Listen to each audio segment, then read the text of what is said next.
I'm Ximena Hayes, an attending physician in the andrology department at Apex Medical Center. Today I'm covering for a senior doctor and meet a very special man.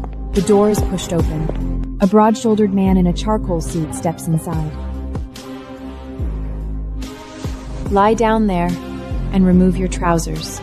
His expression freezes instantly, his eyes sharpening into a frosted glare. Where is Dr. Jeff Barnes? Dr. Barnes was called into emergency surgery. I'm Dr. Hayes. I'm covering for him today. Mr. Dixon, my schedule is tight, so please lie down and cooperate. Aiden's face darkens. He turns toward the exit, but his assistant, Colby Dawson, blocks him. Aiden grinds his teeth. In the end, he lies down on the examination bed.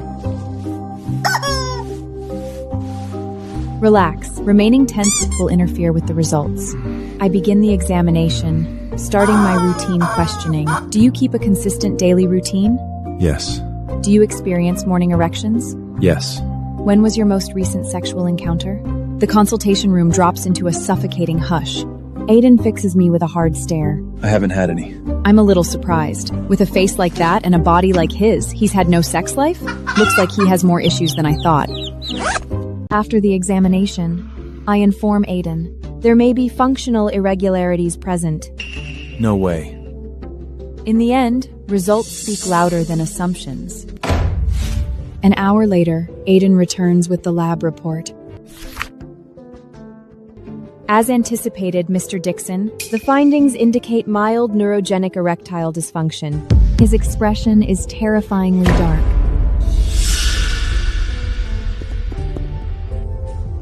The good news is that it's been identified early and remains mild. Dr. Barnes will supervise your follow-up care personally. No. You will handle my treatment. Mr. Dixon, my responsibility is done. Dixon Group happens to be the largest shareholder of Apex Medical Center. Assigning you to oversee my care, or ensuring you're unemployed by tomorrow, either option takes one phone call from me. If you want assistance, you should learn how to ask properly. Your terms. What do you want in exchange for treating me and keeping this buried for good? I move back to my chair at once, slipping neatly into the posture of a negotiator.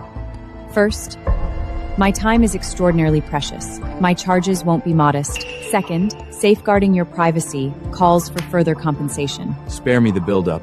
My research team is currently underfunded. We're short by roughly 80 million. Dr. Hayes, you've got some audacity. Aiden stares at me for a long time.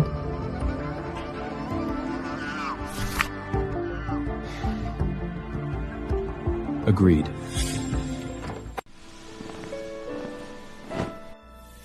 I hum as I walk out of the hospital.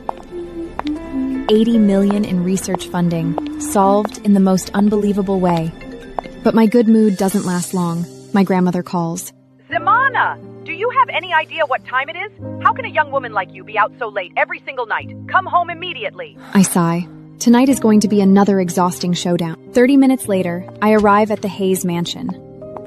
My grandmother sits upright in a chair, her presence imposing. Stand properly. Do you have even a shred of respect left for me as your grandmother? Grandma, I was filling in for a coworker today. I'm not interested in your excuses.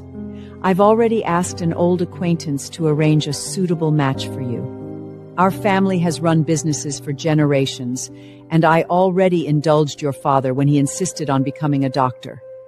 But you went further, choosing andrology.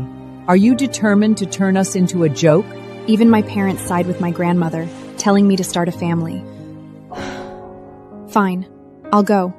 But whether anything comes of it is up to fate. Very well. Remember your words. I turn and hurry back to my room. It's just a blind date. It's not like they're sending me to my death. On Sunday, I show up at the most exclusive club in O'Sabury for the blind date. I've dressed up in an exaggerated way, wearing cheap perfume. 2 stone-faced men in black suits guard the entrance. Quite a display. The door swings open from the inside. A poised, middle-aged woman ushers me inside. A large group of people crowd around a massive circular table. Seated at the center is my grandmother and my parents. On their right sits a refined, middle-aged couple. And on their left, someone all too familiar. Someone who makes me instinctively want to bolt. Aiden! What on earth is he doing here? When he takes in what I'm wearing, a flash of surprise crosses his face, before sinking into unmistakable contempt. Simana, why are you just standing there? Come over and say hello to Mr. and Mrs. Dixon. I inhale slowly, forcing a smile to my lips. At this point, I have no choice but to steady myself and go along with the charade. Good morning, Mr. Dixon, Mrs. Dixon. This gentleman looks awfully familiar. Haven't we crossed paths somewhere before? Aiden doesn't so much as lift his lashes. Aiden's mother barely manages to keep her smile intact. Simena has been indulged by us. She's rather spirited and enjoys playing roles from time to time. The elders start making awkward small talk. I keep my head lowered, scrolling on my phone and occasionally giggling at nothing. I'm determined to sell the image of a carefree, defiant girl. Aiden, what's your impression of our Simena? Are you satisfied with her? Every gaze immediately snaps to Aiden. I wait for him to reject me. After all, I just extorted $80 million from him. I was smitten with Dr. Hayes the second I saw her. The curve of my lips stiffens on my face. Smitten with me? Has Aiden completely lost his mind? This scheming, vindictive man, he's doing this on purpose. I'm extremely pleased with Dr. Hayes. I hope we can marry soon. His statement detonates like an explosive right in the middle of the room. Everyone is rendered mute with shock. My grandmother's face glows with delight. I know that if I reject this match on the spot, she will ensure I never work as a doctor again. A reckless thought sparks in my head. I'm still responsible for managing his condition. Why not play along for now and placate both families? Very well. I also believe Mr. Dixon and I are quite well matched. Aiden's father immediately suggests we register the marriage soon. My grandmother is delighted. My entire future is decided in a handful of sentences. 3 days later, on a bright, sunlit morning, Aiden and I register our marriage.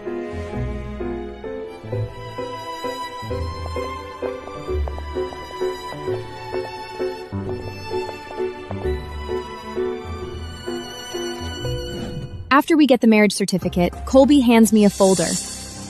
This contains the prenuptial agreement prepared by Mr. Dixon, along with an additional set of clauses. I open it. The prenuptial agreement is normal, but the additional clauses are all targeted at me. Every single one skewed against me. Additional contract.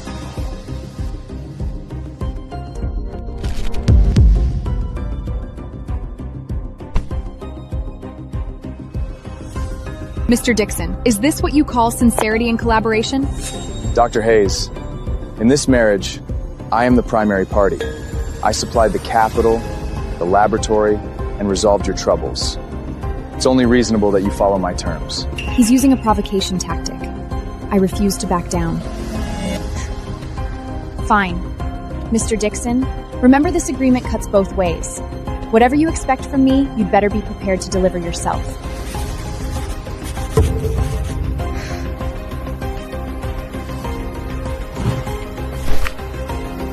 I sign my name and walk away. I return to the Hayes mansion with the marriage certificate and receive a warmer welcome than ever before. Perfect. Absolutely perfect. A young lady of the Hayes family should marry into a powerful household like the Dixons. Grandma, I've completed the task. So starting today, can you stop showing displeasure towards my work and my career? No displeasure at all. As long as you conduct yourself properly as Mrs. Dixon, you can do whatever you like. The next day, I return to the hospital in high spirits. Feeling good, I decide to add another 100 appointments. An hour later, a massive queue forms outside the andrology department, stretching down the corridor. I'm completely absorbed in my work. My questions are precise and efficient. Meanwhile, on the top floor of Dixon Group, Colby shows Aiden the photo of the long line at the hospital. Aiden doesn't look up. responding only with an indifferent hum. Mr. Dixon, Mrs. Dixon seems exceptionally busy today. Colby thinks to himself, to tolerate such a job for his wife, the boss must be hopelessly smitten with Mrs. Dixon. His devotion is incredibly deep and touching. In the evening, as I'm about to finish work, I receive a message from an unfamiliar number. Ximena, I'm back in town. Just got off my flight. Can we meet? Claude? He's back. I immediately call him back and invite him to dinner. We agree to meet at Ethereal View, an upscale restaurant operated by Dixon Group. Our conversation drifts from breakthroughs to funny stories. The table fills with warmth and laughter. Suddenly, the friendly mood is pierced by a cold stare. Across the room, a familiar face makes my words come to an abrupt stop. Aiden sits alone at a nearby table, lazily holding a glass of red wine, radiating a quiet warning. What is he doing here? I suddenly recall that Ethereal View is owned by the Dixon Group. As the head of the company, it makes sense for him to drop by.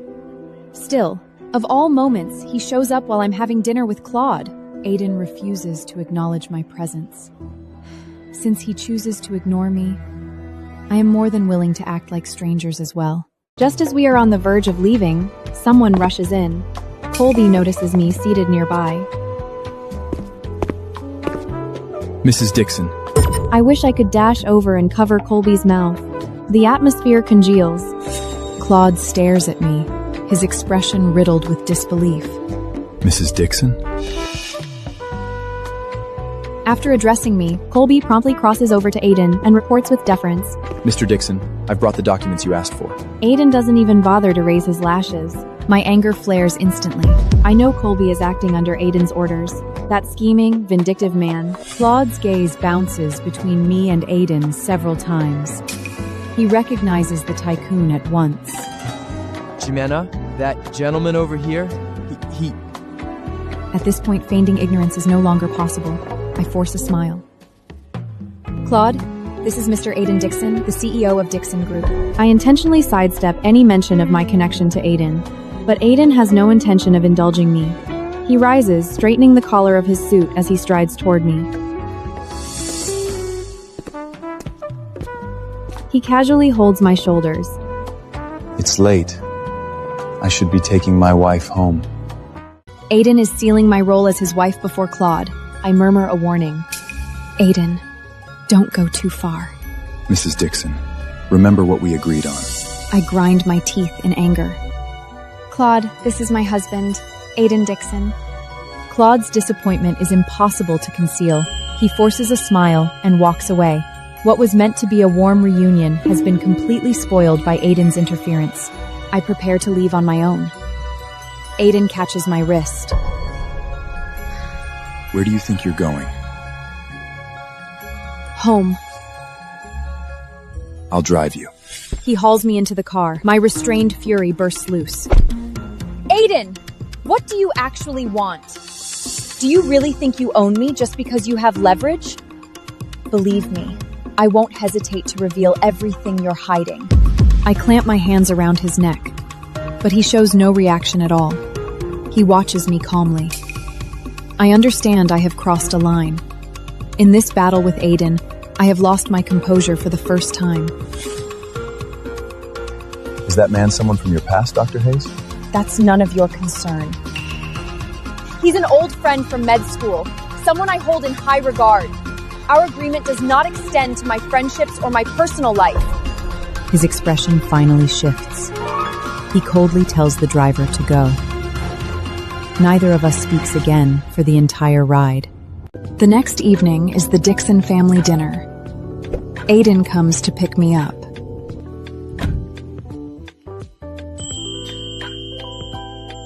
He frowns when he sees my outfit. I'm wearing a strapless red gown and striking makeup. He wanted me to dress appropriately, but I have no intention of going along with it. It's excessive. I know exactly why he's frowning, but I chose this look on purpose. Mr. Dixon, this evening, I'm just the pretty, empty-headed showpiece, and I won't steal your spotlight. At the Dixon mansion,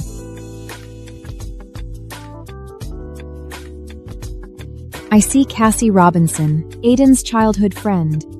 She's wearing a pink dress, soft and gentle, chatting with the elders.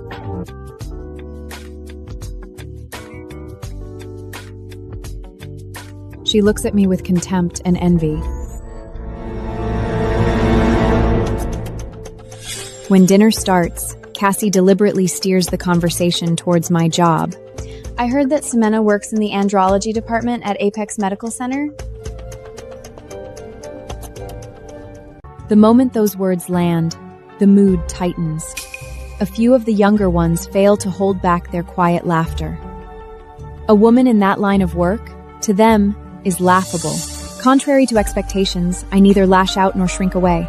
Instead, I curve my lips into a faint, awkward smile.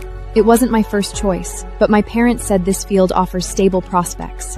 I cast a timid glance toward Aiden, but he calmly continues slicing his steak, not sparing me a look. That infuriating man.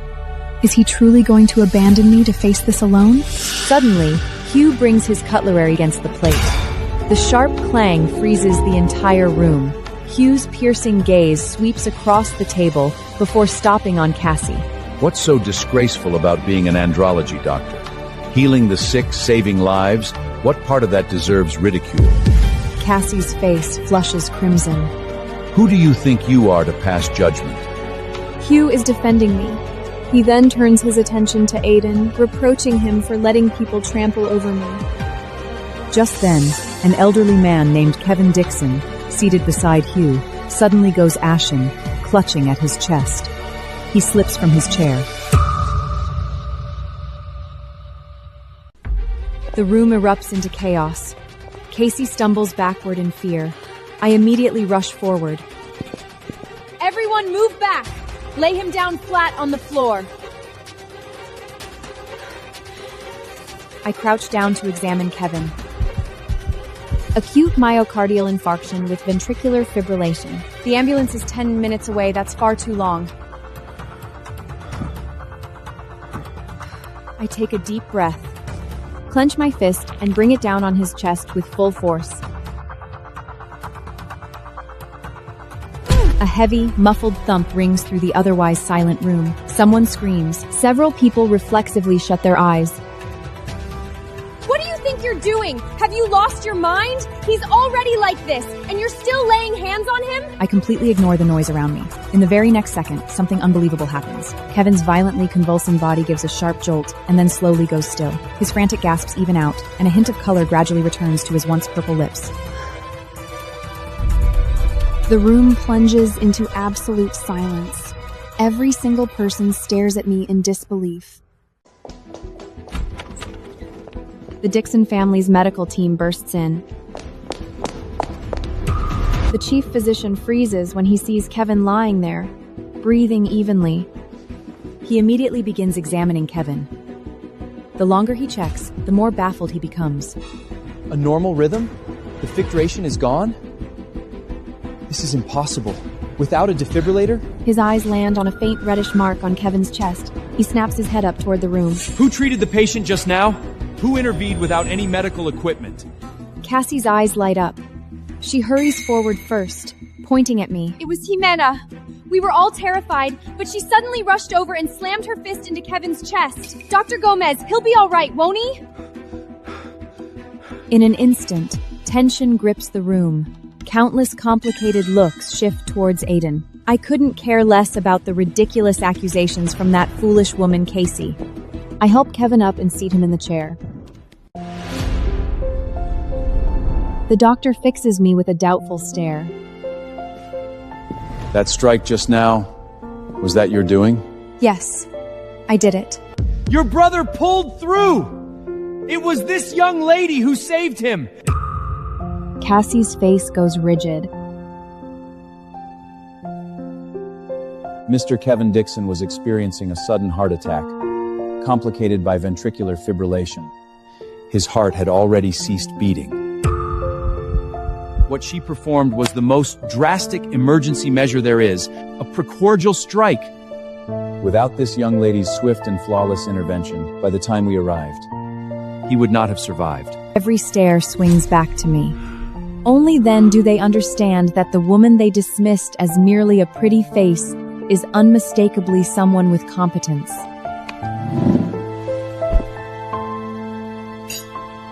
I walk back to the dining table and sit down, popping a piece of fruit to my mouth. Goodness, that punch took real effort. I'm worn out. The villa next to the main residing has been vacant for years. From today onward, it's yours. Everyone is stunned. Countless people have eyed that villa over the years, yet Hugh has never once relented. It is a clear statement to the entire Dixon family of how highly he regards me. Compelled into living together, Aiden's mood stays dark and irritable. The villa spans 3 floors, styled entirely to Aiden's minimalist tastes. Black, white, and gray tones creating an atmosphere of sleek refinement, but little warmth. Well, this place suits you perfectly. Cold and unfriendly, hands clasped behind my back, I wander leisurely up to the 2nd floor. The master bedroom is the most spacious, perfectly positioned, with a large ensuite bathroom and a balcony.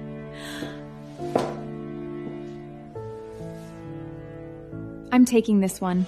I take my suitcase into the room. Out of nowhere, he swept me off my feet effortlessly, holding me up like a helpless little kitten. Aiden! What do you think you're doing? Let go of me! Put me down! Aiden shows no emotion as he hauls me straight to the other bedroom, flinging both me and my suitcase inside. Until this property is officially signed over to you, it remains Dixon property. Learn who holds authority here and who does not. With those words, he slams the bedroom door shut. I scramble up from the bed, trembling with fury. I mentally curse him 100 times over. I swear that the instant the ownership papers are in my hands, the very first thing I will do is throw him out. And so begins our painfully awkward life under the same roof. Aiden is obsessively self-controlled, plagued by rigid cleanliness standards and an intense sense of territorial ownership. When working in his study, Aiden requires absolute quiet. Meanwhile, I lounge on the living room couch, crunching snacks and watching sitcoms, erupting into loud, carefree laughter. Aiden follows a meticulously planned diet of light, nutritionally balanced dinners. I adore bold, heavy flavors and frequently order takeout. Eventually, Aiden snaps. That night, he slaps a stack of papers onto the coffee table. These are the house rules. Read them. I pick up the pages and see more than a dozen absurd conditions listed. After 8 p.m., noise must not exceed 20 decibels. Food with strong odors is forbidden. Entry into the study, gym, or master bedroom without permission is forbidden. Of course, Mr. Dixon. I've memorized everything. The next day, my retaliation comes. I follow the no noise after 8 rule to the letter in the first floor common areas. Yet at 7:59 p.m., I blast the living room speakers at full volume, cutting the sound off with perfect precision the moment the clock hits 8. I also obey the ban on eating pungent food indoors. Instead, I set up a small table in the garden, directly beneath Aiden's studio window, and grill meat near the evening sky. The thick, greasy aroma drifts straight into his study through the open window. After enduring several days of my non-stop provocations, Aiden is on the verge of insanity. Late one night, I sit cross-legged on the carpet surrounded by reference materials. Hearing footsteps, I look up and notice Aiden's tightly drawn brows and slightly pale face. Are you not feeling well? None of your business. He heads straight for the kitchen. I catch his unsteady steps and feel a sharp tug of worry. He pulls a bottle of ice water from the refrigerator. I press my hand firmly against his wrist.